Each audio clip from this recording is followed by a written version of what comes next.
بسم آب وولد ومنفس قدوس أحدو أملاك آمين. يتبارك እግዚእ አብሔር أملاك أبوينا ለዛ ብፅሐና እስከ ዛቲ ሰዓት ቅድሙ ኩሉ ልዕሊ ኩሉ ናብዛ ሰዓት እዚኣ ዘብፅሐና ናይ ኣቦታትና ናይ ቅዱሳን ኣምላኽ ናትና እውን ኣምላኽ ቅዱስ እግዚኣብሔር ስሙ ዝተኸበረን ዝተመስገነን ይኹን። እማ ኣምላክ ወላዲተ ኣምላክ ቅድስተ ቅዱሳን ድንግል ማርያም ስለ ፍጹም ኣዶነታ ስለ ፍጹም ክብራ ክብርን ምስጋናን ይብፅሐያ። ከምኡውን ቅዱሳን ኣቦታትና ቅዱሳን ኣዴታትና ብዝተውሃቦም ክብሪ መጠን ኩሉ ምስጋና ይብፅሐዮም።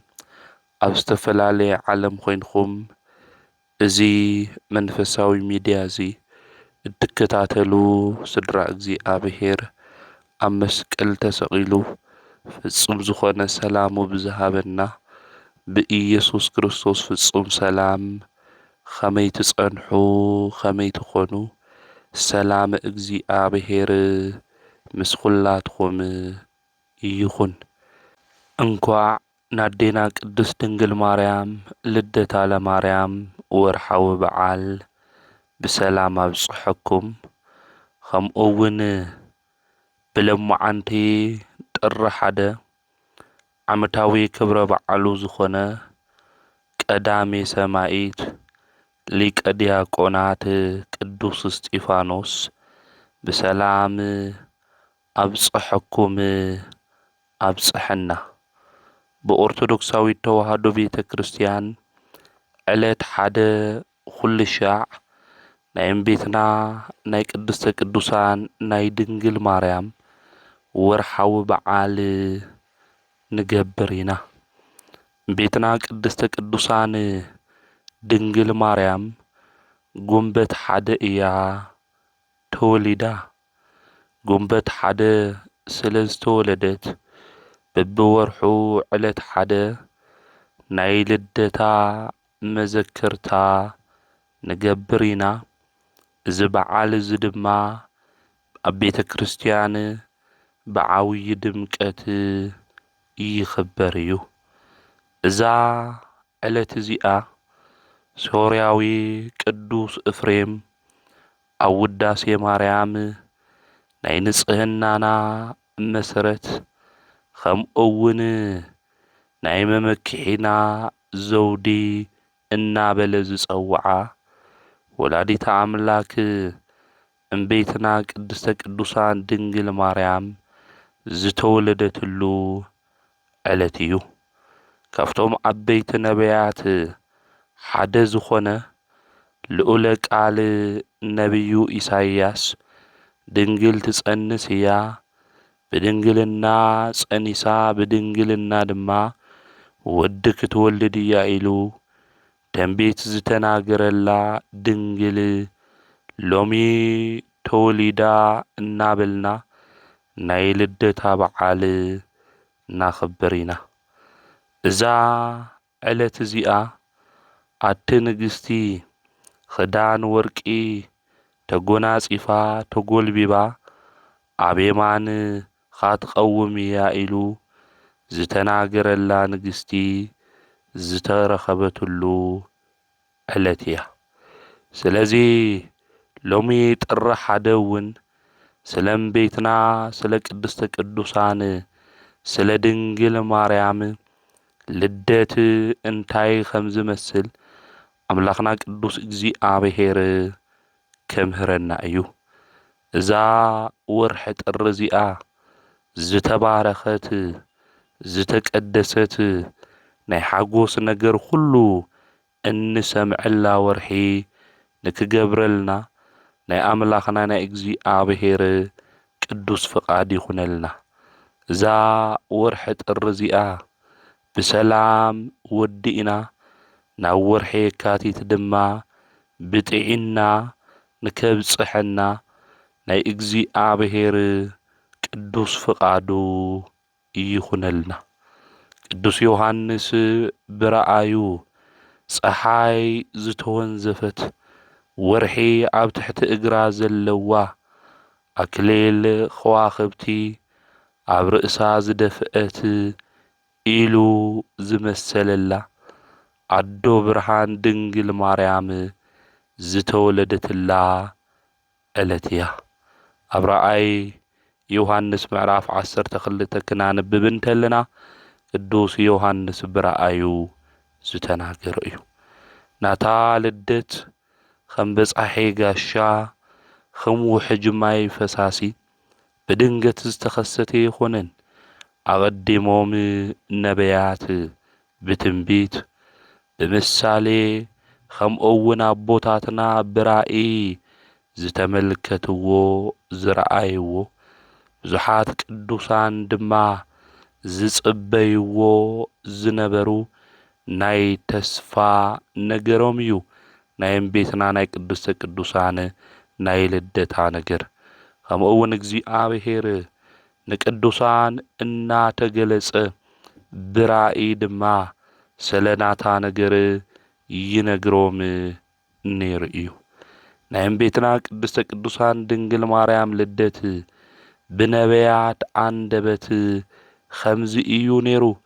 መሰረታታ ኣብ ዝተቀደሱ እምባታት እዮም።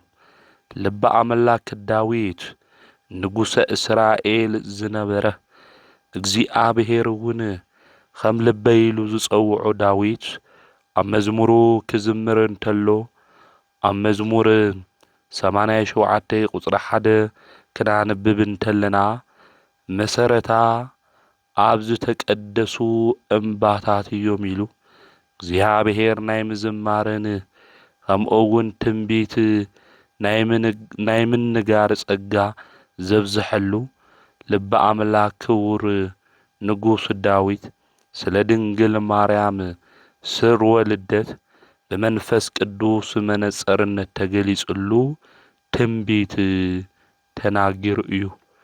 ንሱ ክናገር እንተሎ ናታ መሰረት ካብ ዝተቀደሱ ኣክራናት ወይ ከዓ እምባታት ዝብል እዩ። ናይ እምቤትና ናይ ቅዱስተ ቅዱሳን ናይ ድንግል ማርያም ስርወ ልደት ካብ ቤተ መንግስቲ ካብ ቤተ ክህነት ስለ ዝኾነ እዩ። ካብ ኢያቄምና ካብ ሐና ድማ ቤትና ቅድስተ ቅዱሳን ድንግል ማርያም ጉንበት ሓደ ተወሊዳ እያ።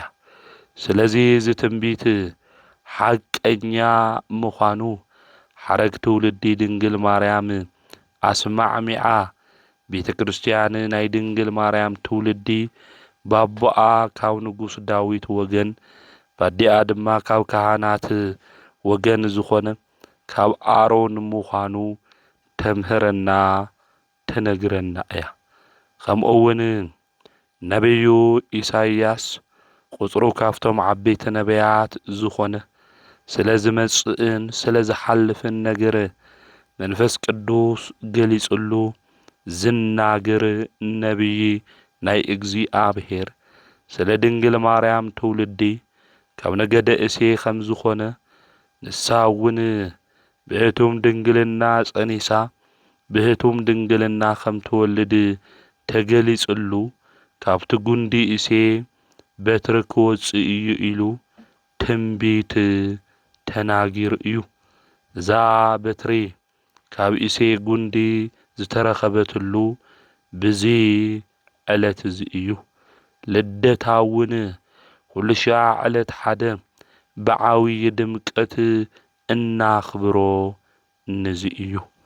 እዚ መሰረት ብምግባር ሊቁ ቅዱስ ኤፍሬም ኣብ ውዳሴ ማርያም ሰናይ ርግቢት ደስ ይበልኺ ካብ ጉንዲ እሴይ ዝተረኸብኺ መዓዛኺ ዝተፈተወ ኢሉ ስለ እምቤትና ስለ ድንግል ማርያም ኣብ ውዳሴ ማርያም ከመስግን እንተሎ ንምልከት ኢና።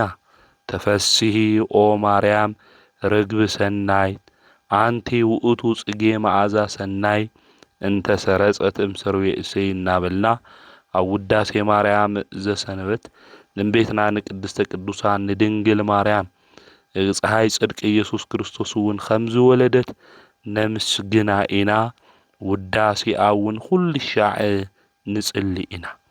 ስለዚ ቤትና ቅድስተ ቅዱሳን ድንግል ማርያም ብዙሓት ሊቃውንቲ ብዙሓት ኣቦታት ስርወ ልደታ እንታይ ከም ዝመስል ካብ ምንታይ ድማ ከም ትውለድ ብትንቢት መነጽር ኮይኖም ስለ ቤትና ስለ ቅድስተ ቅዱሳን ስለ ድንግል ማርያም ተናጊሮም እዮም። በኦርቶዶክሳዊት ተዋህዶ ቤተ ክርስቲያን ትምህርቲ መሰረት ቅድስት ድንግል ማርያም ዝተወለደትሉ ቦታ ኣብ ሊባኖስ እያ ተወሊዳ። ኣብ ሊባኖስ ቤትና ቅድስተ ቅዱሳን ድንግል ማርያም ከም ትውለድ ኣቀዲሙ ጠቢቡ ንጉስ ሰሎሞን ስለ ቤትና ስለ ድንግል ማርያም እትውለደሉ ናይ ትውልድ ቦታ ብትንቢት ተናጊር እዩ። ኣቲ መርዓተይ ካብ ሊባኖስ ምሳይንዒ ካብ ሊባኖስ ምሳይንዒ ኢሉ ተናጊሩ ነይሩ እዩ። ናይዚ ትንቢት ምስጢር መካነ ልደታ ናይ ቤትና ናይ ቅድስተ ቅዱሳን ድንግል ማርያም ኣብ እምባ ሊባኖስ ምዃኑ የርድእና። ትንቢቱ ክፍጸም ከሎ ድማ ቅድስት ድንግል ማርያም ጉንበት ሓደ ኣብ ሊባኖስ እምባ ተወሊዳ እያ። ስለዚ ቤትና ቅድስተ ቅዱሳን ድንግል ማርያም እትውለደሉ ቦታ እውን ኣብ ምንታይ ምዃኑ ኣቀዲሞም ነቢያት ቅዱሳን ኣቦታትና ብትንቢት መነጽር ኮይኖም ተናጊሮም እዮም። ቤትና ቅድስተ ቅዱሳን ድንግል ማርያም ኣብ ኣዲኣ ማህፀን እናሃለወት ብእግዚአብሔር ፍቃድ እውን ምስ ተጸነሰት ብዙሕ ተኣምራት ትፍጽም ነይራ እያ። ኣብ ሊባኖስ እምባ እውን ክትውለድ ምኽንያት ዝኾነ እዚ እዩ። ሃና ጸሎታ ሰሚርላ እግዚአብሔር ዝለመነቶ ነገር ሁሉ ምስ ገበረላ ኣብ ማህፀና ፀሐይ ጽድቂ ኢየሱስ ክርስቶስ እትወልድ እመብርሃን ቅድስተ ቅዱሳን ድንግል ማርያም ተጸኒሳ እናሃለየት ዝዓረፈ ናያ ዘመድ ነይሩ እዩ ንሃና ኣዴና። ናዛ ቅድስቲ እዚኣ ሃና ኣዴና ናፍቲ ዝዓረፈ ዘመዳ ክትኸድ እንተላ ጽላሎታ ድማ ክዓርፍ እንተሎ ኣብ ልዕሊ ታስኬሬን እቲ ዝሞተ ሰብ ተላዒሉ ምስክርነት ሂቡ እዩ። ኣብ ነገረ ማርያም መጽሓፍ እውን እንረኽቦ ነገር እዚ እዩ። ስለዚ ቤትና ቅድስተ ቅዱሳን ድንግል ማርያም ዕውራን ዓይኖም ንክርእዩ ናይ ሃና ዝጸነሰቶ ብሓቂ ልክዕ ድዩ ኢሎም ሰባት ተገሪሞም ክነኽኡ እንተለዉ ከብዳ ዓይኖም ድማ ክነኽኡ እንተለዉ ዓይኖም ይበርህሎም ነይሩ። ጽላለታ ክትዕርፍ እንተላ ምውታኒ ብዙሕ ተኣምር ድማ ይፍጸም ስለ ዝነበረ ብዚ ነገር እዚ ድማ ኣይሁድ ብጣዕሚ ቀንኡ። ስለዚ ኣይሁድ ብቕንዓትነት ተላዒሎም ንሃና ክቐትልዋ ስለ ዝሓሰቡ መልአከ እግዚአብሔር መልአከ ብስራት ቅዱስ ገብርኤል ድማ ንኢያቄም ተገሊጹ ስለ ዝነገሮ ኢያቄም ድማ ንሃና ሒዙ ናብ እምባ ሊባኖስ ኸይዱ እዩ ማለት እዩ። ስለዚ ቤትና ቅድስተ ቅዱሳን ድንግል ማርያም ካፍቲ ዓዶም ቦቶኦም ዝነበረ ወለዳ ካብኡ ወፅያ ናብ ሊባኖስ ክትውለደሉ ምኽንያት ዝኾነ ብኣይሁድ ናይ ቅንዓት መንፈስ ዝተለዓለ እዩ ማለት እዩ። ናብ ቤትና ቅድስተ ቅዱሳን ድንግል ማርያም ናይ ልደታ ነገር ካብ ትንቢት ብተወሳኺ ናታ ልደት ብረኣይን ብምሳሌን ኣቐዲሙ ዝተገለጸ እዩ ነይሩ። ብፍላይ ከም ቤትና ካብ ቅድስተ ቅዱሳን ድንግል ማርያም ኣቐዲሞም ሸውዓይ ትውልዲ ዝኾኑ ማለት እዩ ቴክታና ጴጥሪቃ ራእይ ሪኦም ነይሮም። እዚ ራእይ እዚ እንታይ እዩ ክንብል እንተለና ቴክታና ጴጥሪቃ ብጣዕሚ በዓል ጸጋታት ሃፋትም ዝነበሩ ሰባት እዮም።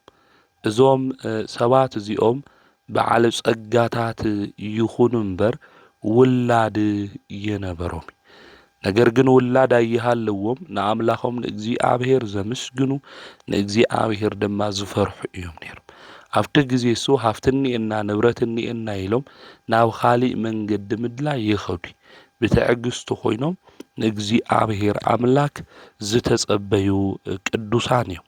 እግዚአብሔር አምላክ ድማ ብተስፋ ኮይና ብትዕግስቲ ኮይና ክንልምነው እንተለና ካብ ኃጢአት ወጻኢ ናይ ልብና ድሌት ሁሉ ዝፍጽም ዝተኣመነ ቅዱስ አምላክ እዩ ማለት እዩ።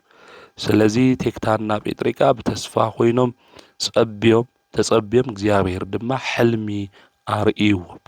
እዚ ዝረአይዎ ሕልሚ እንታይ እዩ ክንብል እንተለና ምራኽ ክትወልድ እንተላ እስካብ 5 ብራእይ እዮም።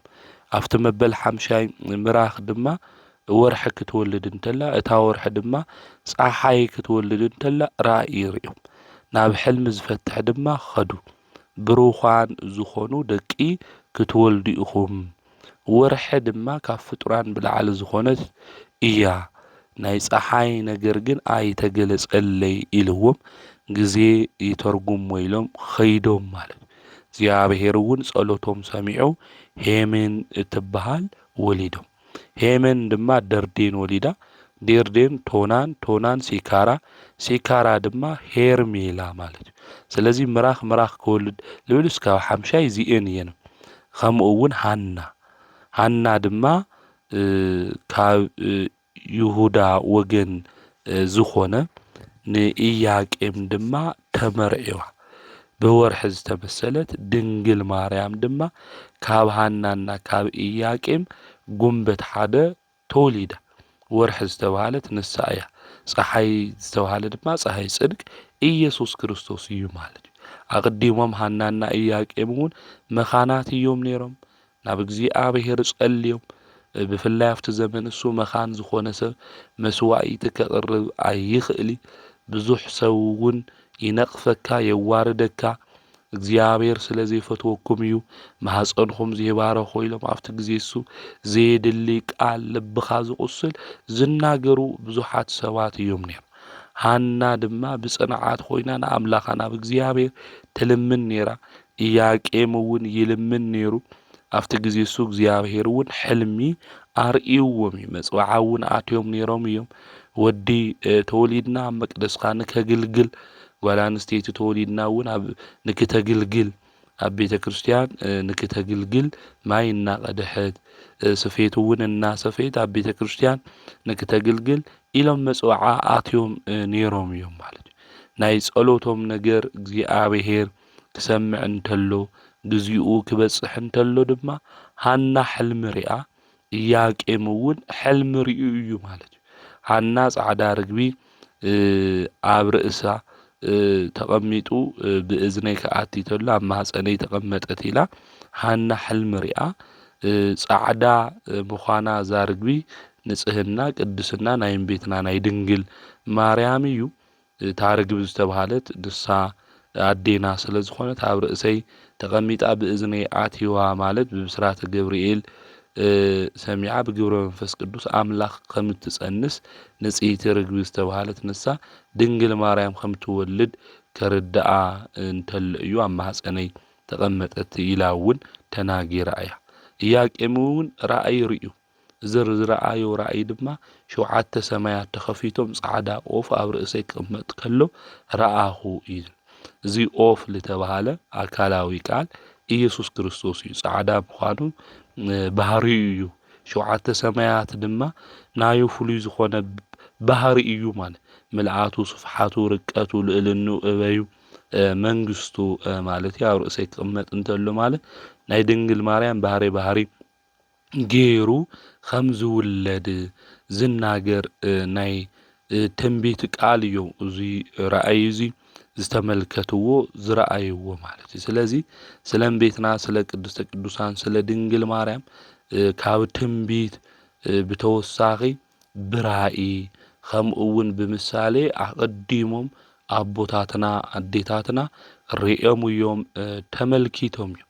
ከምኡውን ሊቃውንት በሐዱሽ ኪዳን ስለም ቤትና ድንግል ማርያም ልደት በብዙሕ መንገዲ ተናጊሮም አምስጢሮም እዮም ካብዚኣቶም ሓደ ማህሌታይ ቅዱስ ያሬድ እዩ ቤትና ቅድስተ ቅዱሳን ድንግል ማርያም ናይ ሓረግ ልደታ እንታይ ከም ዝመስል ክናገር እንተሎ እንተ በምድር ሰራዊሃ ኦ ሰማይኒ አይጽቂሃ ሃረገወይን ድንግል ሃረገወይን ኢሉ ሊቁ ዘሚሩ እዩ ማለት ሱራ ምድሪ ጫፋ ሰማይ ዘላ ሃረገወይን ኢሉ ተናጊሩ እዩ ዘሚሩ እዩ ዝወለደቶ ሰማያዊ አምላክ ምዃኑ ጫፋው ሰማይ እዩ በማል በሚስጥር ዘሚሩ እዩ ማለት እዩ ኢያቄምና ሐና ድማ ከም ዝወለድዋ ምድራዊት ምዃና ክናገር እንተሎ ድማ ሱራ ድማ ምድሪ እዩ ኢሉ ተናጊሩ በዚ ዝውን ሰብን እግዚአብሔርን ንክራኸቡ ዝገበረት መሳልን ምዃናውን በሚስጥር አምሂሩ እዩ ተናጊሩ እዩ ሊቀ አቦና ሊቁ ቅዱስ ያሬድ ማህሌታይ ማለት እዩ ከምኡውን ሊቀ ጳጳስ ብህንሳ ዝነበረ አባ ሕርያቆስ እውን ኣብ ቅዳሴኡ ክናገር እንተሎ ኣብ ቅዳሴ ማርያም ኦ ድንግል በኃጢአት ፍትወት ዝተጸነስኺ አይኾንኺ ብሕጊ ብዙኾነ ብርኳቤ ካብ ሐናና ካብ ኢያቄም ተወለድኺ እምበር ኢሉ ናይ ድንግል ማርያም ጽንሰትን ልደትን ከመይ ምዃኑ ኣብ ድርሰቱ አስፊሩ እዩ ማለት እዩ ትውልድ ሁሉ ብጽኢት ዝብልዋ ናይ ኩልና አዶ ብሕግን ብሩካቤን ካብ ሐናን ካብ ኢያቄምን ነሐሰት 9 ተጸኒሳ ድሕሪ 9 ወርሒ ጉንበት ሓደ ድማ ተወሊዳ እያ ማለት ስለዚህ ካብ ጸንሰታ ጀሚሩ መንፈስ ቅዱስ ካብ ጥንተ አብሶ ሓልዩዋ እዩ ናይ አዳም መርገም እውን ኣብ ልዕሊኣ ኣብ ድንግል ማርያም የነበረ ማለት ንዝውን እዩ ነብዩ ኢሳይያስ ኣብ ኃጢአት ዝተኸበበ መርገብ ኣብ ዝመልኦ ዓለም ካብ ኃጢአት ተፈልያ ርሒቓ ከም ገዲዎን ጸምር ብንጽህና ዝተረኸበት ንጽኢት ዘርኢ ምዃና ከርድእ እንተሎ ሓለቃ ሰራዊት ወይ ከዓ ጎይታ እግዚአብሔር ዘርኢ እንተ ዘይትርፈልና ከም ሰዶም ምኾንና ከም ጎሞራ መመሰልና ኔርና ኢሉ አውዛው ትንቢት መጽሐፉ ምዕራፍ 1 ቁጥር 9 ትንቢት ኢሳይያስ ዝተናገረ ንዚ እዩ ማለት ነብዩ ሰሎሞን እውን ንጽህና በትንቢት መነጽር ተመልኪቱ አት ፍቅርተይ ሁለንተናኺ ጽብቕቲ ኢኺ አበር እውን የብልኽን ኢሉ ኣብ መኃልየ ዘሰሎሞን ምዕራፍ 4 ቁጥር 7 ክናገር እንተሎ ንምልከት ኢና ብንጽህና ብቅድስና ዛጌጸት መርገመ ስጋ መርገመ ነፍስ ዘይብላ ናይ ድሕነትና ምልክት ናይ ንጽህናና መሰረት ናይ ሰብ ባህሪ ምስ እግዚአብሔር ባህሪ ንክወሃድ ምኽንያት ዝኾነት ንጽሕቲ ምዃና አቀዲሞም ተናጊሮም እዮም አቦታትና ማለት እዩ ከምኡውን ቅዱስ እንድርያስ እውን ስለም ቤትና ስለ ድንግል ማርያም ልደታ ክናገር እንተሎ በብሉይ ኪዳን በሐዱሽ ኪዳን መራኸቢት ምዃና ንሳም ቤትና ቅድስተ ቅዱሳን ድንግል ማርያም ዝተወለደትሉ ዕለት ፍጥረታት ሁሉ ዝሕጎስሉ ዕለት ምዃኑ ናትና ልደት ምዃኑ እዛ ዓለት እዚኣ ጎይታ መቅደሱ ዝሰርሐላ ዕለት ምዃኑ ይነግረና ማለት እዩ ስለዚ ኩልሽ ዓለት ሓደ ልደታ ንማርያም ኢልና ክነኽብር እንተለና እታ ዓለትሳ ዓውይ ህንጻ ዝተሰርሐሉ ፍጡር ንፈጣሪ መሕደሪ ንክኸውን ዝተዳለወሉ ምዃኑ ክንፈልጥ ክንርዳእ ይግብአና ዝቅዱስ እንድርያስ ዝውን ዝገለጸሉ መንገዲ እዚ እዩ ማለት በሐቂ ናታ ልደት ናይ ልዑል መሕደሪ መቅደሱ ዝተሰርሐሉ ዕለት እዩ ስለዚ እዚ ዕለት እዚ ኩልና ብፍሳሃ በሐጎስ ኮይና ኢና ክነኽብሮ ዝግብአና ዮም ፍሳሃ ኮነ በእንተ ልደታ ለማርያም እናበልና እዚ ዕለት እዚ ክነኽብሮ እዩ ዝግብአና ማለት ስለዚ ቤትና ቅድስተ ቅዱሳን ድንግል ማርያም ናታ ልደት ናትና ልደት እዩ ማለት ንሳም ቤትና ቅድስተ ቅዱሳን ድንግል ማርያም ፀሐይ ጽድቅ ኢየሱስ ክርስቶስ ዝወለደት እያ ስለዚህም ቤትና ቅድስተ ቅዱሳን ድንግል ማርያም ዝተወለደትሉ ዕለት ናትና ልደት እዩ ኢልና ናይ ፍስሓ ናይ ሓጎስና ዕለት እዩ ዮም ፍስሓ ኮነ በእንተ ልደታ ለማርያም እናበልና ክንዝምር እዩ ዝግብአና ማለት። ስለዚህ አቦና አዳም እውን እዚ ዕለት እዚ ብተስፋ እዩ ዝጽበዮ ነይሩ። ካብ ደቅኻ ተወሊደ ከድሕነካ እየ ኢሉ ቃል ኪዳን እግዚአብሔር አትይውሉ ስለ ዝነበረ እዛ ናይ ህይወት መንገዲ ዝኾነት አዴና ቅድስተ ቅዱሳን ድንግል ማርያም እትውለደሉ ጊዜ ብተስፋ እዩ አቦና አዳም እውን ዝጽበይ ነይሩ ማለት እዩ። ናይ ድንግል ማርያም ናይ ምውላድ ተስፋ ገይሩ ንሰወይቱ እውን ሄዋን ኢሉ ጸዊዕዋ እዩ። ሄዋን ኢሉ ሰይምዋ ንሕያዋን አዶ። ሄዋን ግን ንዓላ ሕያው ምዃና አብይዋ ዝሞተት እያ ነይራ። ነገር ግን ብተስፋ ናይ ድንግል ማርያም ናይ ምውላድ ክትውለድ እውን ተስፋ ስለ ዝነበሮ አቦና አዳም እግዚአብሔር እውን ናይ ድሕነት ቃል ኪዳን አትይውሉ ካብ ደቅኻ ተወሊደ ከድሕነካ እየ ኢልዎ ማለት። ስለዚ ተስፋ ይገብር ስለ ዝነበረ ናይ ሕያዋን አዶ ኢሉ ንሄዋን እንታይ ገይርዋ እዩ ማለት እዩ ሰሚዋ እዩ። ሽሙ እውን አውፂላ እዩ ማለት እዩ። መድኃኒትና ንሱ ኢየሱስ ክርስቶስ ዳግማዊ አዳም ድማ ኣብ መስቀል ተሰቂሉ እዩ ቤዛ ዝኾነና ዘድሕነና። ከምኡ እውን ቅድሚ ምስቃሉ ቅድሚ ምማቱ ክውለድ ይግብኦ። ዝውለድ ድማ ካብ ቤትና ካብ ቅድስተ ቅዱሳን ድንግል ማርያም ቤትና ቅድስተ ቅዱሳን ድንግል ማርያም ድማ ምክንያተ ዲሂን እያ ማለት። ስለዚህ ዛ ምክንያተ ዲሂን ዝኾነት ቤትና ቅድስተ ቅዱሳን ድንግል ማርያም ዝተወለደትሉ በዚ ዕለት እዚ ስለዝኾነ ብፍጹም ሓጎስ እቲ በዓል እንታይ ክንገብሮ ክነኽብሮ ይግብአን። ቅዱስ ዮሐንስ ብምውላዱ እኮ ንብዙሓት ሓጎስ እዩ ተባሂሉ ኣብ ቅዱስ መጽሓፍ እኮ ተጻሒፉ እዩ። እሱ ብምውላዱ ብዙሓት ክሕጎሱ እዮም ተባሂሉ ኣብ ሉቃስ ወንጌል እኮ ነንብብ ኢና። ካብ ቅዱስ ዮሐንስ ድማ ቤትና ቅድስተ ቅዱሳን ድንግል ማርያም ትበልጽ እያ። የአቢ ክብራ ለማርያም ኩሎም ቅዱሳን ኢና። ካብ ኩሎም ቅዱሳን ናይ ድንግል ማርያም ክብሪ ይበልጽ። ካብ ፈጣረ ብታሕቲ ካብ ፍጡራን ድማ ብላዕሊ እያ ቤትና ቅድስተ ቅዱሳን ድንግል ማርያም ማለት። ስለዚህ ቤትና ቅድስተ ቅዱሳን ድንግል ማርያም ብምውላዳ ድማ እንዳየናይ ክንሕጎስ ልግብአና ውሽጥና ይነግረና መጻሕፍቱ እውን የርዱኡና እዮም ማለት እዩ። ስለዚህ ዮሐንስ ብምውላዱ ብዙሓት ይሕጎሱ እዮም ተባሂሉ ቤትና ቅድስተ ቅዱሳን ድንግል ማርያም ብምውላዳ ምክንያት ዲን ዝኾነትልና ብምውላዳ ድማ እንዳየናይ ክንሕጎስ ልግብአና ክንርዳእ ክንፈልጥ ይግብአና። ቤትና ቅድስተ ቅዱሳን ድንግል ማርያም ብምውላዳ ናይ ነቢያት ትንቢት ተፈጺሙ ዝተራእየ ራእይ ብገሃዲ ተኸናዊኒ በብሉይ ኪዳን መደምደምታ ኮይና ሓድሽ ኪዳን ድማ መእተዊ ዝኾነት ንሳ እያ ማለት። ስለዚህ ልደታ ንዓና ናይ ሓጎስና ዓለት ምዃኑ ምፍላጥ ምርዳእ የድሊ።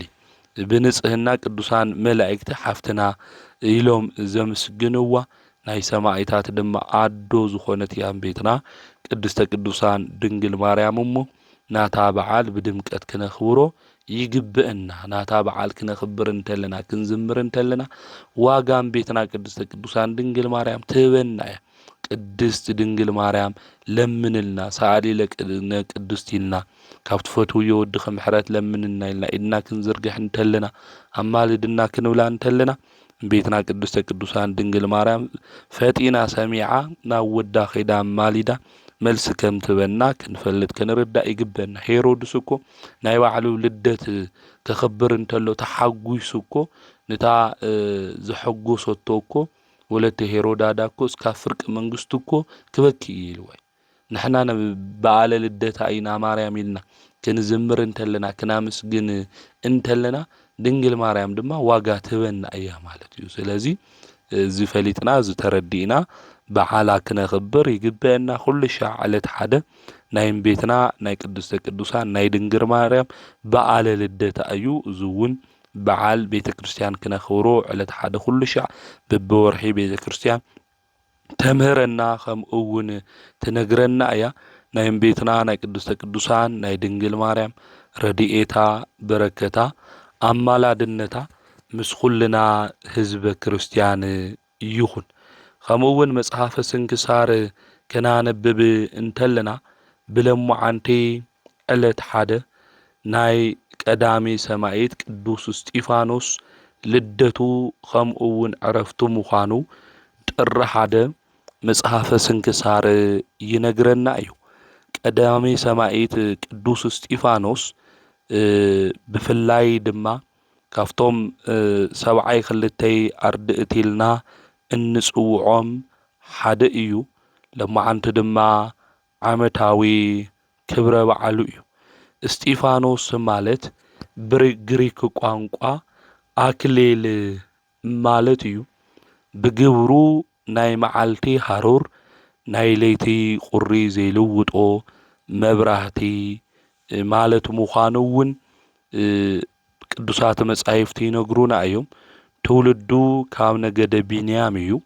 አቡኡ ስምዖን አዲኡ ድማ ሃና ይበሃሉ። እዚ ቅዱስ እስጢፋኖስ እዚ ጥሪ 1 ኣብ እስራኤል ዓዲ ፍሉይ ሹማ ሃኖስ ኣብ ዝተባሃለት ቦታ እዩ ተወሊዱ። ብመጽዋዓ እውን ዝተወለደ እዩ። እዚ ቅዱስ እስጢፋኖስ እዚ ኣብቲ ዘመን እሱ መምህር ካብ ዝነበረ ናይ ኦሪት መምህር ካብ ጋማልያን ናይ ኦሪት መጽሓፍ ብጥንቃቐ ዝተምሃረ እዩ።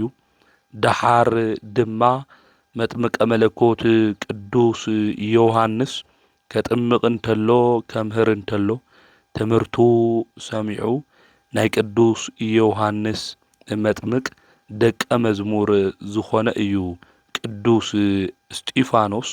ደሓር እውን ቅዱስ እስጢፋኖስ ናብ ጎይታና መድኃኒትና ኢየሱስ ክርስቶስ መምህሩ ልኢኽዎ ካብ ጎይታ መድኃኒት ኢየሱስ ክርስቶስ እውን ተማሂሩ ናይ መድኃኒት ናዩ ናይ ኢየሱስ ክርስቶስ እውን ኣገልጋሊ ኮይኑ ቁጽሩ እውን ካፍቶም 72 ኣርድእት ናይ ጎይታ ቤተሰብ ሓደ ዝኾነ እዩ።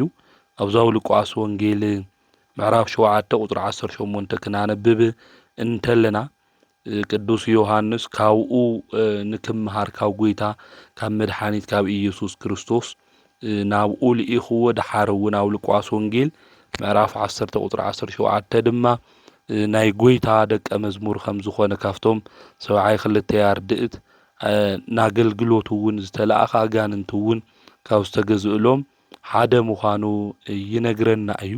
ቅዱስ እስጢፋኖስ ጎይታና መድኃኒትና ኢየሱስ ክርስቶስ ኣብ ዝወዓሎ እናወዓለ ኣብ ዝሓደሮ እናሓደረ ወንጌል ተማሂሩ እዩ። ሚስጥር እውን ካብ እግዚአብሔር ወልድ ኢየሱስ ክርስቶስ ተማሂሩ እዩ ማለት እዩ። ጎይታ ብፍቃዱ ንዓና ኢሉ ምስ ሞተ ካብ ሞታን ድማ በኹሩ ኮይኑ ተንሲኡ እዩ። ጎይታና መድኃኒትና ኢየሱስ ክርስቶስ ምስ ተንስአ ናብ ሰማያት ድማ ክዓርግ እንተሎ ብኣንብረቶ እድ ባሪኽዎም እዩ ንደቀ መዛሙርቱ ማለት እዩ።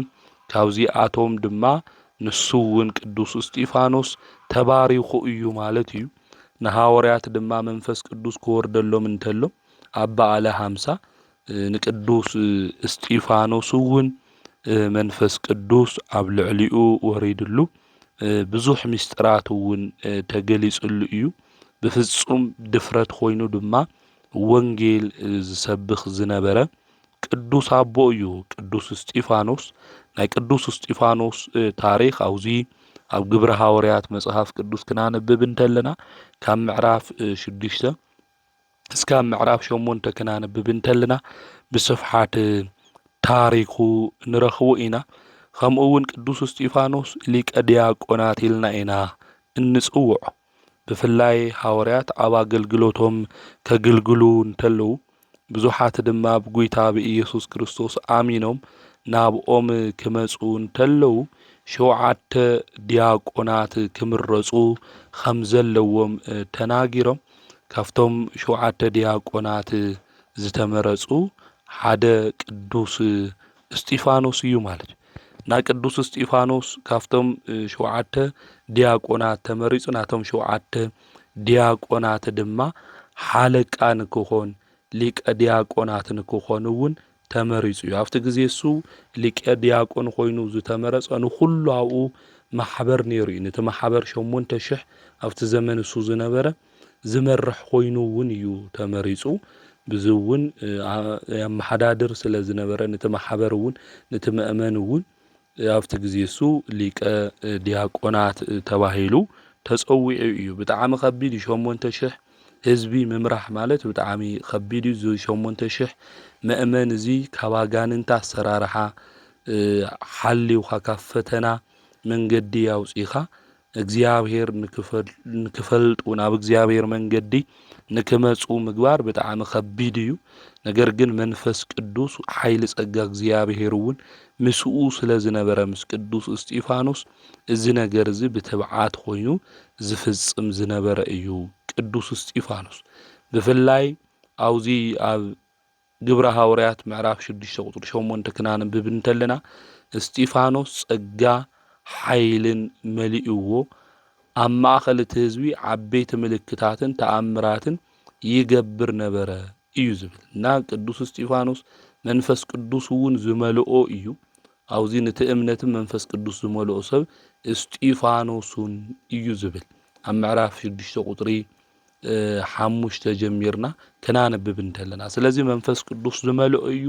ሓይሊ ጸጋ ድማ ናይ እግዚአብሔር ዘለዎ እዩ። ስለዚ ኣብቲ ማእኸል ህዝቢ ክሰብኽ እንተሎ ከምህር እንተሎ ቅዱስ እስጢፋኖስ ዓበይቲ ምልክታት እዩ ዝገብር ነይሩ። ብፍላይ ኣብቲ ግዜ እሱ ቅዱስ እስጢፋኖስ ኣብ ዝነበረሉ ግዜ ናኦስ ዝበሃል ተኣምር ይገብር እየ ዝብል ብሰይጣን እውን ተሓጊዙ ብዙሕ ተኣምራት ዝገብር እየ ዝብል ሰብ ነይሩ እዩ ማለት እዩ።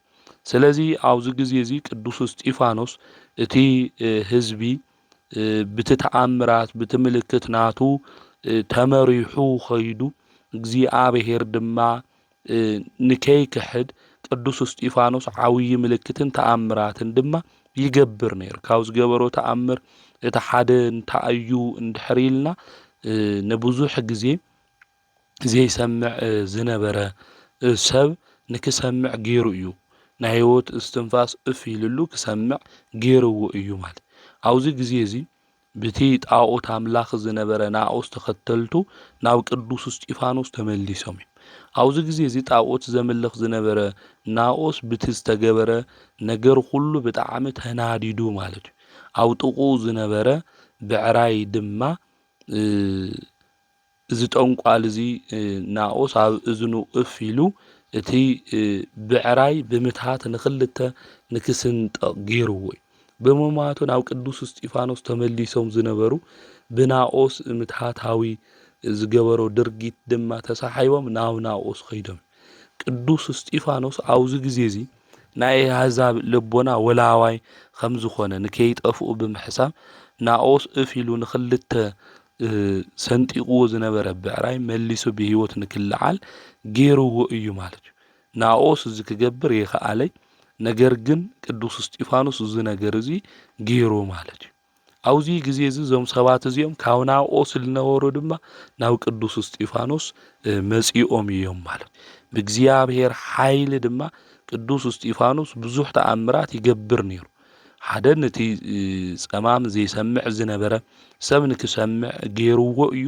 ከምኡ እውን ንዚ ብዕራይ እዚ ናኦስ ብምታት ንኽልተ ተሰንጢቑ ተኸፊሉ ንክሞት ዝገበሮ ሂወት ሃልይዎ ንክልዓል እውን ገይርዎ እዩ ማለት እዩ።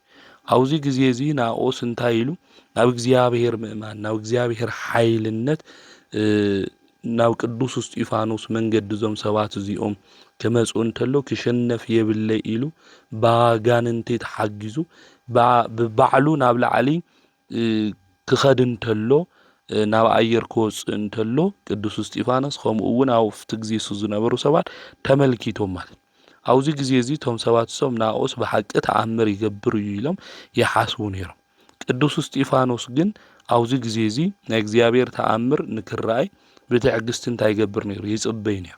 ባጋንንቲ ሓይሊ ናብ ላዕሊ እዩ ዝወፅእ ነይሩ ናኦስ ብትእምርተ መስቀል ኣማዕቲቡ ሒዞሞ ዝነበሩ ኣጋንንቲ ኩሉ ገዲፎሞ ናኦስ ክብተኑ እንተሎ ናኦስ ናብ ምድሪ ክወድቕ እንተሎ ብጣዖት ኣምላኽነት ዝነበሩ ኩሎም ድማ ናብ ቅዱስ እስጢፋኖስ ተመሊሶም እዮም ማለት እዩ። ስለዚ ቅዱስ እስጢፋኖስ ሓይልን ጸጋን ሞሊኡ ኣብ ማእኸል እቲ ህዝቢ ካብ ዝገበሩ ዓበይቲ ምልክታት ተኣምራት እዚኣቶም ምዃኖም መጻሕፍቲ ክናንብብ እንተለና ኣብ ናይ ቤተ ክርስቲያን ንረኽቦ ኢና ማለት እዩ።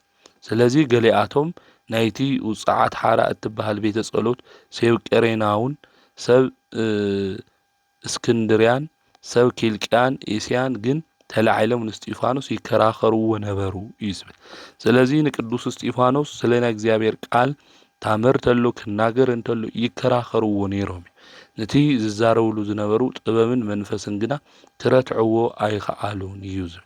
ስለዚ ቅዱስ እስጢፋኖስ ክናገር እንተሎ ንሳቶም ክረትዕዎ ከሽንፍዎ ይከኣሉ። ምክንያቱ ቅዱስ እስጢፋኖስ ናይ እግዚአብሔር ሓይሊ ዘለዎ ጸጋ እግዚአብሔር መንፈስ ቅዱስ ድማ ኣብ ልዕሊኡ ስለለሎ ተተኸራኸርዎ እኳ ከሽንፍዎ ክረትዕዎ ይከኣል።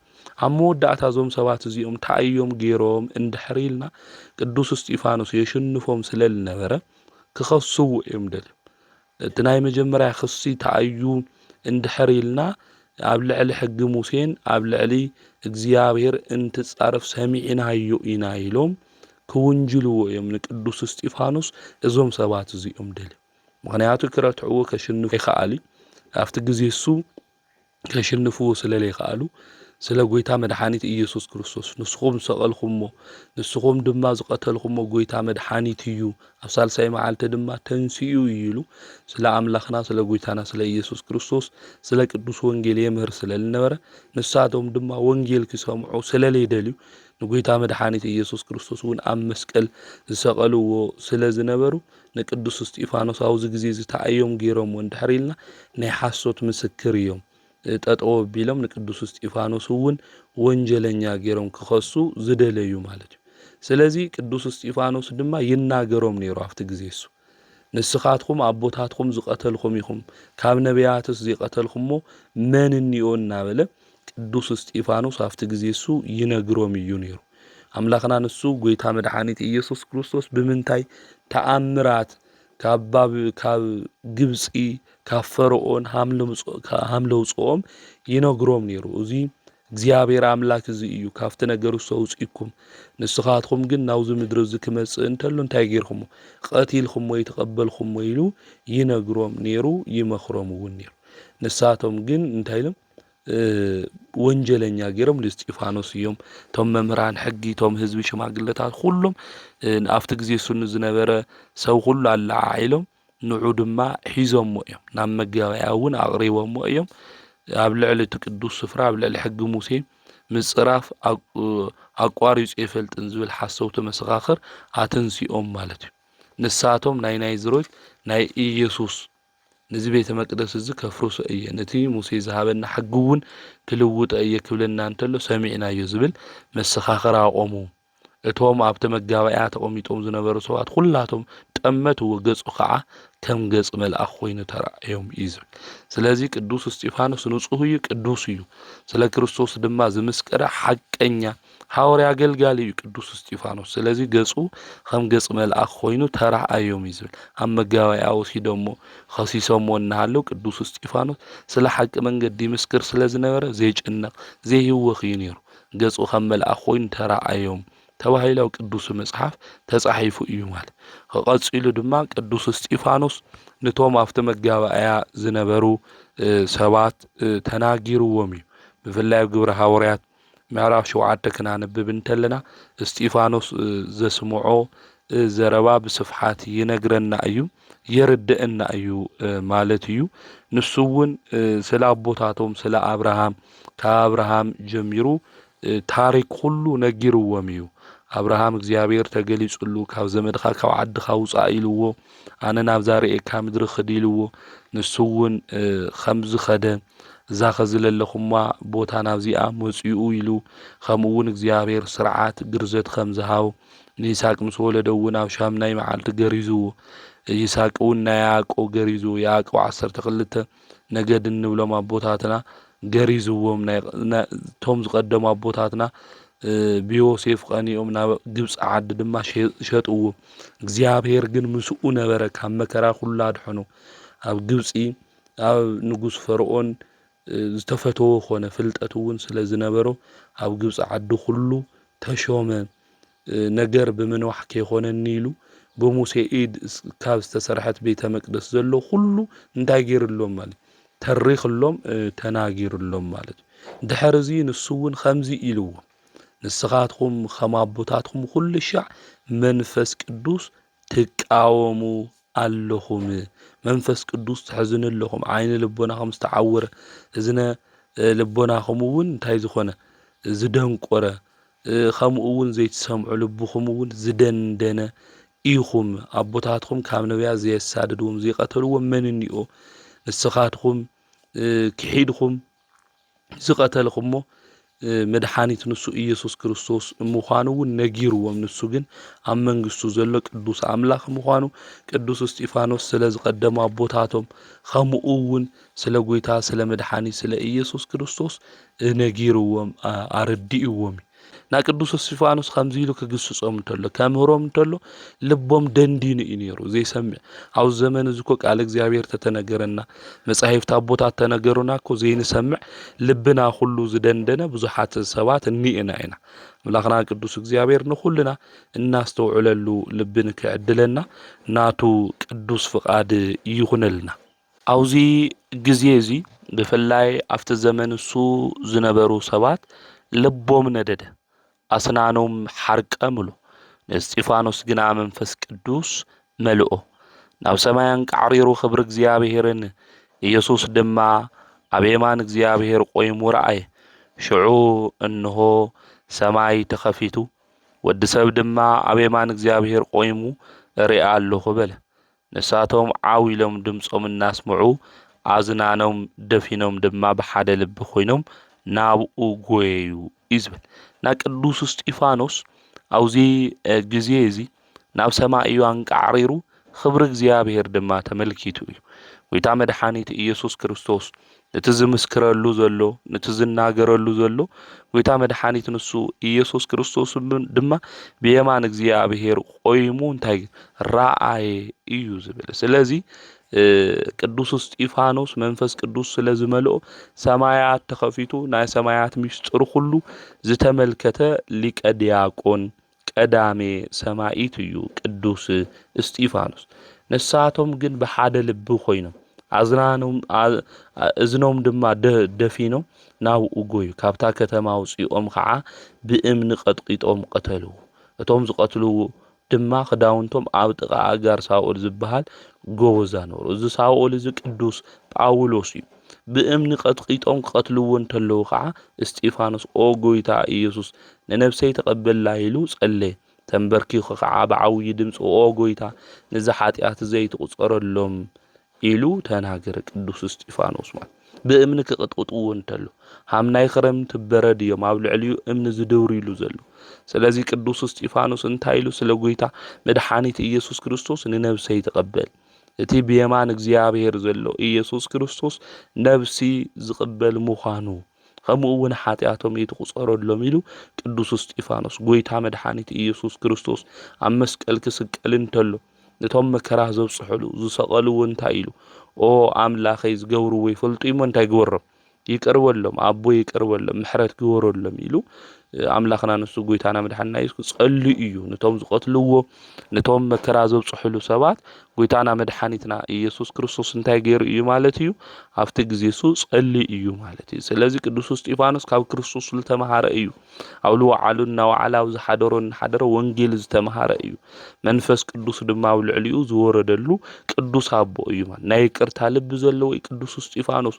ብእምኒ ዝቅጥቅጥዎ ዘለው ሰባት ዝቀትልዎ ዘለው ሰባት እንታይ ኢሉ ኦ አቦይ እንታይ ኃጢአቶም ኣይትቁፀረሎም ኢሉ ቅዱስ እስጢፋኖስ ብንእሽተይ ድምፁ ኮይኑ ኣፍታ ዝዓርፈላ ሰማይትነት ዝቅበለላ ግዜ ስለናቶም እንታይ ኮይኑ ጸልዩ ምስ ጸለየ ድማ ቅዱስ እስጢፋኖስ ዓሪፉ እዩ ማለት እዩ ብሎም ዓንዲ ጥሪ ሓደ ሰማይትነት ዝተቀበለሉ እዩ ቅዱስ እስጢፋኖስ ማለት ስለዚ ቅዱስ እስጢፋኖስ ካብ ህይወቱ ታይና ነመሃር እንድሕሪልና ብቃለ ወንጌል በህገ ወንጌል ዝኸደ መከራ እኳ ተብጽሕሉ ፈተና እኳ ተብጽሕሉ ቅዱስ እስጢፋኖስ ስለ ጎይታ መድሓኒት ኢየሱስ ክርስቶስ ዝምስክር ዝነበረ ብቃልን ብተግባርም ብናብርኡ ሁሉ ስለ ጎይታ መድሓኒት ኢየሱስ ክርስቶስ ዘምህረ 8000 ዝኣኽሉ ዝነበሩ ማሕበር ክርስቲያን ኣፍታ ናይ መጀመርያ ቤተ ክርስቲያን ዝነበሩ ምእመናን ድማ ዝመርሕ ዝነበረ ሊቀ ዲያቆን እዩ ጥሪ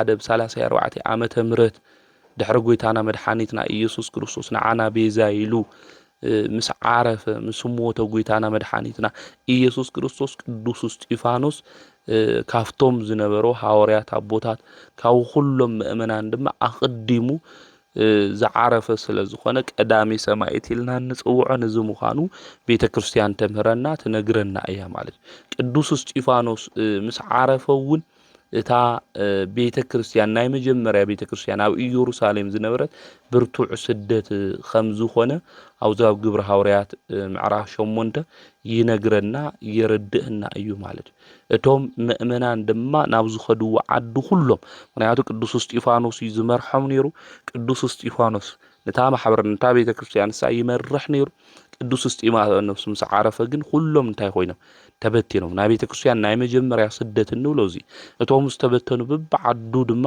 እቲ ዝኣመንዎ ቃል ቅዱስ እስጢፋኖስ ዝሰበኾም ሐዋርያት ዝነገርዎም ስለ ጎይታ መድሓኒት ኢየሱስ ክርስቶስ ተናጊሮም ቤተክርስቲያን እውን ብዚ መንገዲ እዚ ክትስፋሕፋሕ ክርስትና እውን ክስፋሕፋሕ ኣምልኻ አለ ናይ ቤተክርስቲያን ታሪክ ብስፍሓት ይነግረና ከምኡ እውን ይርድእና እዩ ማለት ስለዚ ቀዳሜ ሰማዕት ሊቀ ዲያቆናት ቅዱስ እስጢፋኖስ ብለምዓንቲ ዝተወለደሉ እዩ ከምኡ እውን ሰማዕትነት ዝተቀበለሉ በዓለ ዕረፍቱ ምዃኑ ቤተክርስቲያን ትነግረና ተረድአና እያ እዚ ሰማዕትነት እዚ ቅዱስ እስጢፋኖስ ምስተቀበለ ናቱ አገልገልቱ ዝነበሩ ናቱ ናይዚ ሐዋርያ ሰማዕት እዚ ስጉኡ ወሲዶም ቀቢሮም እዮም ማለት እዩ እናበኸዩ እናሐዘኑ መጽዮም እንታይ ገይሮሞ ቀቢሮም እዮም አይሁድ እውን ተንኮለኛታት እዮም ቅዱስ እስጢፋኖስ ምስ ዓረፈ ስጉኡ ሃምናይ ጎይታ መድሓኒት ኢየሱስ ክርስቶስ መስቀል ጉሓፍ ንክፈሰሉ ገይሮም እዮም ኩዒቶም መሬት ቀዊሮም ኣብ ልዕሊኡ ጉሓፍ ክፈሰሉ ገይሮም እዮም ብእግዚአብሔር ተኣምን ድሕሪ 300 ዓመት ናይ ቅዱስ እስጢፋኖስ ስጉኡ ንክርከብ ክኢሉ እዩ ማለት እዩ መስከረም 15 እውን ናይ ቅዱስ እስጢፋኖስ በዓል እናኽብረሉ ንዚ ምዃኑ ቤተክርስቲያን ተምህረና እያ ከምኡ እውን ጥሪ 17 እውን ቅዱስ እስጢፋኖስ በዓሉ ነኽብር ኢና ዝተሾመሉ ዕለት እዩ ቅዱስ እስጢፋኖስ ጥሪ 1 ግን ልደቱን ዕረፍቱን ምዃኑ ክንፈልጥ ክንርዳእ ይግብእና ካብዚ ሐዋርያ እዚ ካብ ቅዱስ እስጢፋኖስ በረከቱ ረድኤቱ አማላድነቱ ምስ ኩላትና ህዝበ ክርስቲያን ይኹን ከምኡ እውን ብለምዓንቲ መጽሓፈ ስንክሳር ክናነብብ እንተለና ለወንዲዮስ ሰማዕት ብለምዓንቲ ብሰማዕትነት ዝዓረፈሉ እዩ እዚ ቅዱስ እዚ ኣብ ከሓዲ መክሲሚያኖስ ዘመን መንግስቲ ዝነበረ ዝኸበረ ሰብ እዩ ነገር ግን መክሲሚያኖስ ናይዚ ቅዱስ እዚ ዜና ምስ ሰምዐ ፀዊዕዎ ናብኡ ሃይማኖትካ ሓዲግካ አማልክት አምልኽ ንጣዖት እውን ስገድ ኢሉ ብዙሕ ገንዘብ አቅሪቡሉ እዩ እዚ ዝኸበረ አቦ ለወንዲያኖስ ግን ኣብዚ ግዜ እዚ ከምዚ ኢሉ ተናጊሩ እቲ ውህብትኡ አቃሊሉ ክብሩ እውን አጎሳቂሉ ንዝኸበሩ አማልክት እውን ረጊምዎም ኣብዚ ግዜ እዚ እቲ ንጉስ ብጣዕሚ ተቆጢዑ ኣብ መንኮራኹር ውሽጢ ሰቂሎም ጽኑዕ ዝኾነ ስቅያት ንካሳቂዎ ድማ አዘዘ እቲ ንጉስ ከም ዝኣዘዞም ድማ ኩሎም እዚ ተግባር ዝፈጸሙ ጎይታና መድሓኒትና ኢየሱስ ክርስቶስ ግን ብጥዒንኡ ንክወፅእ ገይርዎ ኣብዚ ግዜ እዚ ብሓጺን በትሪ ድማ ይቅጥቅጥዎ ነበሩ ኣብ ድስቲ ውሽጢ እውን እቲዎም ኣብ ዝፈልሐ ድስቲ ውሽጢ እውን እዚ ቅዱስ እዚ እቲዎሞ እዮም ናብኡ እቲዎም ብዙሕ ስቅያት ምስ ገበሩሉ ካብዚ መከራ እዚ ድማ እግዚአብሔር የጽናዕንዑ ከምኡ እውን ናይ ትዕግስቲ ልቢ ነዚ ቅዱስ እዚ ይዕድሎ ነይሩ ንሳቶም ከምዚ ዝበለ መከራ እኳ እንተብጽሕሉ ብዘይ ምንም ጉድኣት ብጥዒና ንክልዓል እግዚአብሔር ገይርዎ እዩ ኣብዚ ግዜ እዚ ብዙሕ ስቅያት ገይሮም ደኺምዎም እዩ ኣብ መወዳእታ ግን ክሳዱ ብሰይፊ ንክቁረጽ እቲ ንጉስ እውን ኣዚዙ ብለምዓንቲ ጥሪ 1 ናይ ሰማዕትነት ኣክሊል ኣብ መንግስተ ሰማያት እዚ ቅዱስ ኣቦ እዚ ተቐቢሉ እዩ ካብ ስጉኡ እውን ብዙሓት ተኣምራት ተገሊጾም እዮም ዘይንኡውን ኣብ ሶርያ ኩሉ ተሰሚዑ ኣብያተ ክርስቲያናት ገዳማት ኩሉ እውን ተሃኒጾም እዮም። ብዚ ቅዱስ እዚ ሹም ማለት እዩ ካብ ዝተሃነጹ ኣብያተ ክርስቲያናት ገዳማት ድማ ኣብ ሓደ ናይ አንጾኪያ ሊቀ ጳጳሳት ዝኾነ ዝኸበረ ሳዊሮስ እውን ብህፃንነቱ ተጠሚቁ እዩ። እግዚአብሔር ምስጋና ይኹኖ። ንዓና እውን ብዚ ቅዱስ ሰማዕት እዚ ጸሎት አምላኽና ቅዱስ እግዚአብሔር ይምሓረና። በረከቱ ምስ ኩልና እንዘለዓለም ይኹን። ከምኡ እውን ሊቀ ጳጳሳት አባ መቃርስ ዘእስክንድርያ ብለማዓንቲ በዓለ ዕረፍቱ እዩ። ናይዚ ቅዱስ እዚ እውን በረከቱ ረድኤቱ ምስ ኩላትና ህዝበ ክርስቲያን ይኹን። ከምኡ እውን አክሚም ኣብ ትበሃል ዓዲ ዝነበሩ ሰማዕታት ብምስክርነት ተጋድልኦም ዝፈጸሙሉ ዕለት እዩ። ኣብዛ አክሚም እትበሃል ዓዲ ሓደ በዓል ጸጋ ሹም ነይሩ። እዚ ዝተሾመ በዓል ጸጋ ድማ አልሲዲማሊዮስ ዝበሃል እዩ። እዚ በዓል ጸጋ እዚ ድማ ዶስቆሪዮስና ሰካላቢዮስ ዝበሃሉ ክልተ ደቁ ነይሮሞ። እዞም ደቁ እዚኦም ድማ ይጾሙ ይጽልዩ እግዚአብሔር ብምፍራሕ እውን ዝዓበዩ እዮም። አቦኦም ምስ ዓረፈ እውን ምንኩስና ተመንዮም ናይ እግዚአብሔር መልአክ እውን ተገሊጽሎም ገዳማዊ አባ ሙሴ ናፍቲ ገዳም እሱ ንክኸዱ እዩ ዝመልአክ እዚ አዚዝዎም። ናፍቲ ገዳም እሱ ኸይዶም እዞም ክልተ መንእሰያት እዚኦም መንኩሶም እዮም። ዓበይቲ ተአምራት እውን እናገበሩ በብዙሕ ተጋድሎ እውን ተቐሚጦም ድሕሪ ዝተወሰነ ግዜ ድማ ዶስቆሪዮስ ቅድስና ሰከላቢዮስ ድማ ዲቁና ተሾይሞም እዮም። ኣብቲ ዘመን እሱ ዝነበረ ድማ ንጉስ ዲዮቅልጥያኖስ እዩ። ናይ ክብሪ በዓል ዋና ዝኾነ ጎይታ መድኃኒት ኢየሱስ ክርስቶስ ዝከሓደሉ ግዜ እዩ ነይሩ ዲዮቅልጥያኖስ። ጣዖታት ድማ ዝሰግድ ዝነበረ ንጣዖታት እዩ። ንጣዖታት ዘይሰግዱ ዝነበሩ ክርስቲያን ሁሉ ንክቕተሉ እውን ትእዛዝ አዚዙ ነይሩ። ንሳቶም ኣብ ዝነበርዎ ዓዲ ድማ ብፍላይ አርያኖስ ዝበሃል ንጉስ እዩ ነይሩ። አርያኖስ ድማ አክሚም ናብ ትበሃል ከተማ ክበጽሕ እንተሎ ኣብኡ ዝነበረ ኤጲስቆጶስ እውን አሲሮም ንክሕዝዎ እዩ አዚዙ። እግዚአብሔር መልአክ እውን ቅዱስ ሚካኤል ማለት እዩ ንዶስቆሪዮስ ከምኡ እውን ሰካላቢዮስ ተገሊጸሎም ናፍቲ መኮንን ኸይዶም ናይ ምስክርነት አክሊል ንክቕበሉ ነጊርዎም። ታሕሳስ 28 እዞም ክልተ ቅዱሳን ከምኡ እውን 24 መነኮሳት ሒዞም ኸይዶም ናብ አክሚም ከተማ አትዮም ስለ ጎይታ መድኃኒት ኢየሱስ ክርስቶስ መስኪሮም እዮም ተናጊሮም እዮም። ናልደት በዓል እውን ኣብኡ አኽቢሮም እዮም። እቲ ኤጲስቆጶስ እውን ኣብኡ ነይሩ። ብንግህኡ ኩሎም ናብ አጊዮስ ናብ ዝበሃል ቦታ እዮም ኸይዶም። እዚ ኩሉ ነገር እዞም ቅዱሳን እዚኦም ክገብሩ እንተሎ መልአክ እግዚአብሔር ምስኦም ኾይኑ ይነግሮም ነይሩ። መንገዲ ኩሉ እውን ይመርሖም ነይሩ ማለት እዩ። እቲ አርያኖስ ዝበሃል መኮንን ድማ ኣብቲ ቤተ ክርስቲያን ውሽጢ እዮም ነይሮም። ኣብቲ ቤተ ክርስቲያን ውሽጢ ንሱ ድማ ትበዓል እናኽበሩ እናዘመሩ እናሃለዉ ኣብቲ መሰውእድ ታቦት ድማ ጎይታ መድኃኒት ኢየሱስ ክርስቶስ ተቐሚጡ መላእክቲ ድማ ኣብ ዙርኡ ኾይኖም ቆይሞም እቲ ቁርባን ድማ እናልዕለ ብካህኑ ኢድ ብምግባር ንስቶም ዝተኣከቡ ምእመናን ከቆርቡ እንተሎ እዞም ቅዱሳን እዚኦም ሪኦም እዮም። እቲ መኮንን አርያኖስ ድማ ተቆጭዮ ናፍቲ ቤተ ክርስቲያን እሱ ኣትዩ ብህዋፋን ዝበሃልና ካሊእ አገልጋሊ ዝነበረ ሓለቃ ዝነበሩ ንኽልቲኦም ብሰይፊ ክሳዶም ንክቁረፁ ገይርዎም እዩ። ድሓረ ዲያቆናት ንፍቀ ዲያቆናት መዘምራን ናይ ቤተ ክርስቲያን ዝተሾሙ ደሞም እቲ ናይ ቤተ ክርስቲያን ኣፍ ደገ እስካብ ዝመልእ 20 እመት ዝኾን እስካብ ሃም ጎርፍ ዝኸድ ደቂ አንስትዮ ደቂ ተባዕትዮ ከይቀረዩ እዚ ንጉስ እዚ ሓሪድዎም እዩ። ድሕርዚ ነቲ ኤጲስቆጶስ ከምኡ እውን ንዶስቆሪዮስና ንሓዉ ካልኦት መነኮሳት ወሲዱ ንጣዖታት ስገዱ ኢልዎም ንሳቶም እምቢ ኢሎም ኣዕጽምቶም እስካብ ዝፈላለይ መከራ እውን ኣውፂሕሎም እዩ።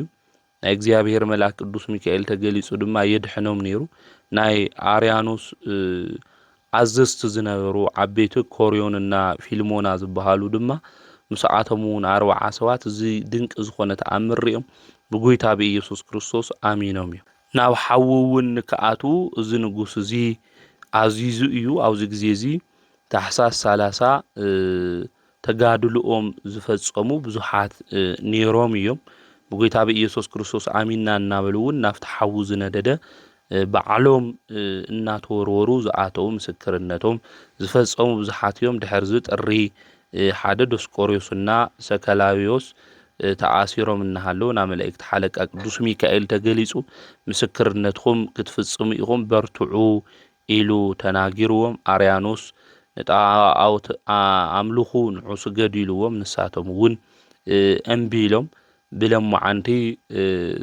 ናይ ሰማዕትነት ተጋድልኦም ፈጺሞም እዮም ንዶስቆሮስ ብለምዓንቲ ጥሪ ሓደ ክሳዱ ቆሪጾሞ እዮም ንሰከባሌዎስ ድማ ካብ ሽምጡ ብላዕሊ ንክቁረጽ እዩ ትእዛዝ አውሪዱ እቲ ንጉስ እዚ ነገር እዚ ድማ እቶም ዝተኣዘዙ ፈጺሞም እቶም 24 መነኮሳት ካብ ቆሞቶም ንክስንጠቁ እዮም ገይሮሞም ጥሪ ሓደ ኩሎም ንጎይታና መድኃኒትና ኢየሱስ ክርስቶስ ምስክር ኮይኖም ሰማዕት ኮይኖም ሓሊፎም እዮም ካብ ዘመዶም ወገን ዝኾነ ሳሙኤል ዝተባሃለ በአብ ወልድ መንፈስ ቅዱስ ሹም ዝኸበረት ቤተ ክርስቲያን ውሽጢ ኣብ አክሚም ዓዲ ዝተቀተሉ አቦታት ማለት እዩ ምስክር ዝኾኑ ኣብቲ ቤተ ክርስቲያን እሱ ቀቢርዎም እዩ ብፍላይ ኣብቲ አክሚም እሱ ሰማዕትነት ኮይኖም ሰማዕትነት ተቀበሉ